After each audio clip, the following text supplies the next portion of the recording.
Welcome to Let Me Fix This. Enjoy the video. You begin by opening a dedicated trade journal file and logging one definitive entry. Write the timestamp, instrument, position size, direction, and order type so you can trace execution.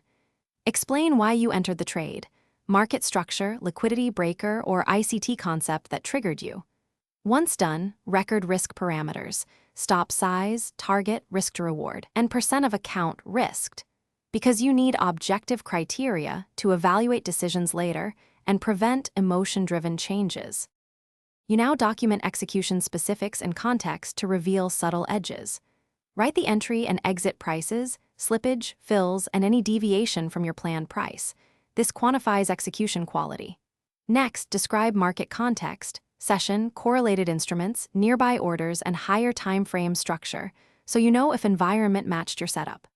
Then, note your state, confidence, distractions, or rule bending. This human layer explains why trades diverge from plan and guides behavioral fixes going forward.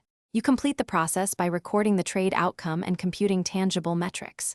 Put in P&L, trade duration, and concise tags like breakout, mitigation, or mistake so you can filter later. Once recorded, calculate performance numbers, win rate, average R, expectancy, and any position sizing or execution errors to quantify learning. Finally, schedule a weekly review and write one corrective action for recurring problems if things go wrong. Isolate whether rules, timing, or risk caused it, and test a single change next week. Thanks for watching. If you found this helpful, don't forget to like and subscribe.